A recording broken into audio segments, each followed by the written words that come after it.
Alors, d'une chose à l'autre, Monsieur Hamel s'est mis à nous parler de la langue française, disant que c'est la plus belle langue du monde, la plus claire, la plus solide, qu'il fallait la garder entre nous et ne jamais l'oublier. Parce que quand un peuple tombe esclave, tant qu'il tient bien sa langue, c'est comme s'il tenait la clef de sa prison.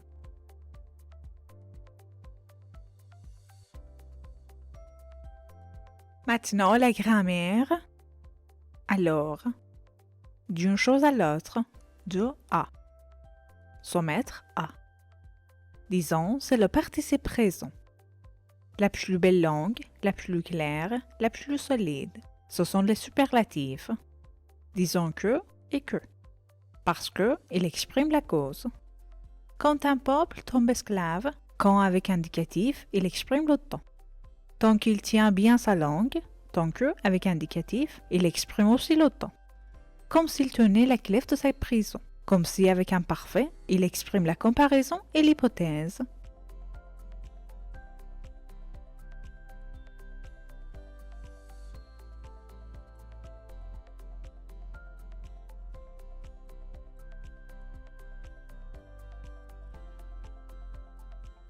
Puis, il prit une grammaire et nous lut notre leçon. J'étais étonnée de voir comme je comprenais. Tout ce qu'il disait me semblait facile. Je crois aussi que je n'avais jamais si bien écouté et que lui non plus n'avait jamais mis autant de patience à ses explications. On aurait dit qu'avant de s'en aller, le pauvre homme voulait nous donner tout son savoir, nous le faire entrer dans la tête d'un seul coup.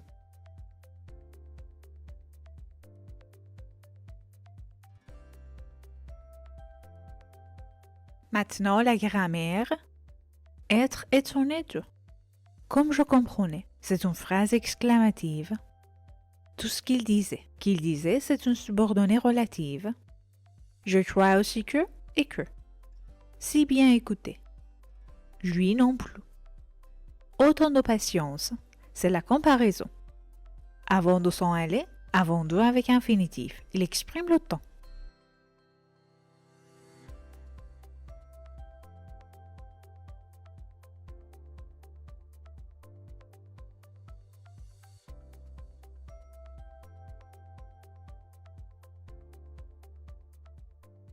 La leçon finie, on passa à l'écriture.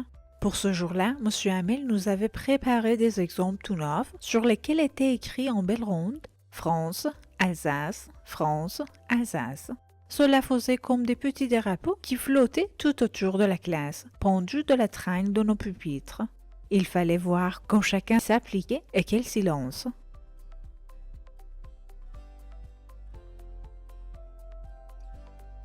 Et pour la grammaire, nous avons la classe finie, c'est un subordonné participial.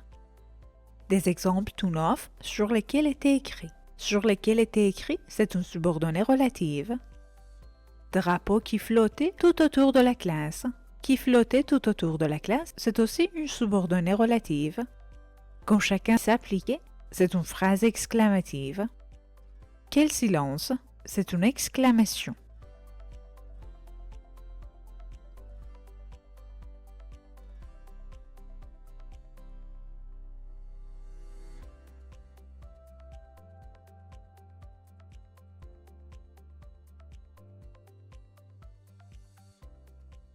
On n'entendait rien que le grincement des plumes sur le papier. Un moment d'un ton en terre, mais personne n'y fit attention. Pas même les tout petits qui s'appliquaient à tracer leur bâton avec un cœur, une conscience, comme si cela encore était du français.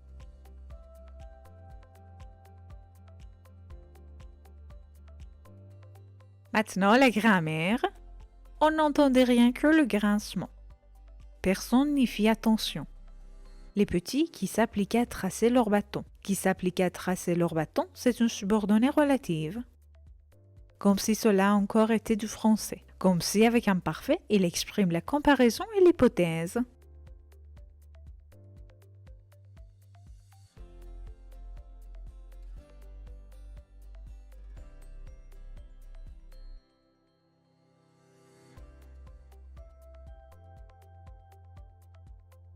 Sur la toiture de l'école, des pigeons roucoulaient tout bas, et je me disais en les écoutant, est-ce qu'on ne va pas les obliger à chanter en allemand eux aussi?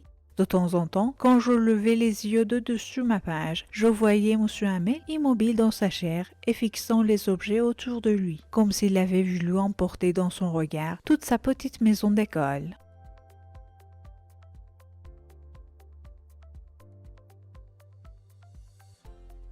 Maintenant, la grammaire. En écoutant, c'est le gérondif. De temps en temps. Quand je levais les yeux de dessus ma page, quand avec indicatif, il exprime le temps. Fixant, c'est le participe présent. Comme s'il avait voulu emporter dans son regard toute sa petite maison d'école. Comme si, avec plus que parfait, il exprime la comparaison et l'hypothèse.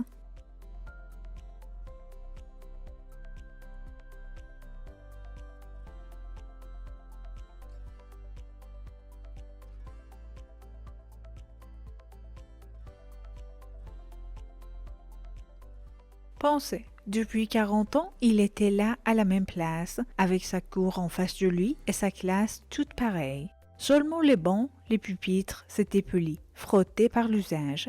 Les noyers de la cour avaient grandi et le houblon qu'il avait planté lui-même enguirlandait maintenant les fenêtres jusqu'au toit. Quel crève-corps ça devait être pour ce pauvre homme de quitter toutes ces choses et d'entendre sa sœur qui allait, venait dans la chambre au-dessus en train de fermer leur malle. Car il devait partir le lendemain, sans aller du pays pour toujours.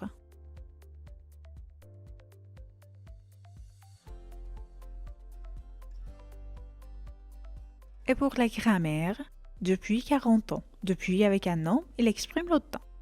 Le houblon qu'il avait planté lui-même, c'est une subordonnée relative.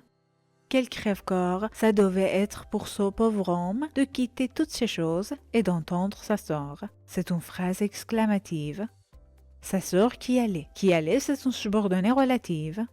Car il devait partir le lendemain, car il exprime la cause.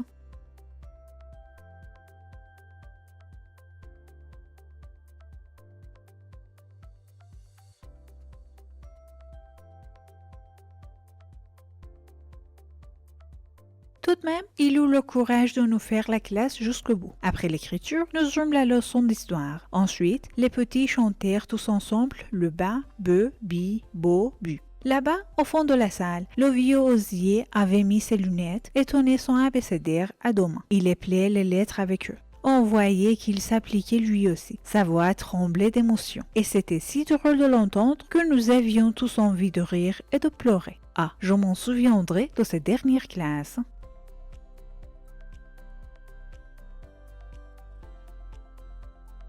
Et pour la grammaire, tout de même, il eut le courage. Tout de même, il exprime l'opposition. Après l'écriture.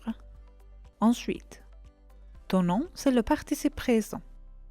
Trembler de. C'était si drôle de l'entendre que nous avions tous envie de rire et de pleurer. C'est la mise en relief.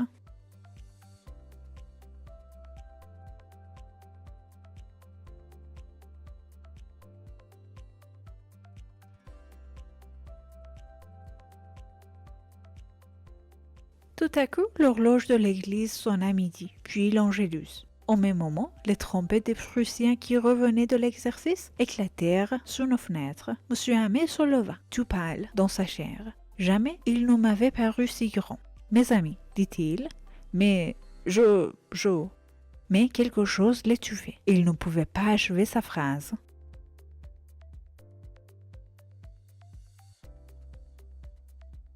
Et pour la grammaire, Prussien qui revenait de l'exercice.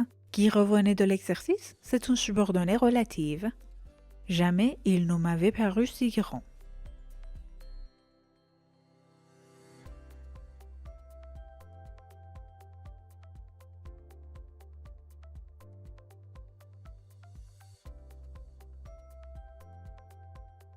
Alors, il se tourna vers le tableau, prit un morceau de craie et en appuyant de toutes ses forces, il écrivit aussi gros qu'il put. Vive la France.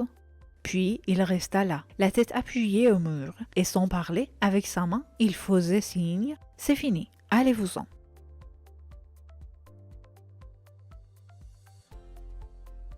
Maintenant, la grammaire, en appuyant, c'est le gérondif.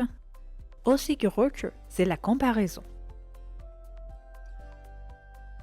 Voilà la dernière classe d'Alphonse Daudet. Vous l'aimez? Comme toujours, merci de votre attention et n'oubliez pas, j'attends vos avis et vos questions. Écrivez-les moi. Bonne chance!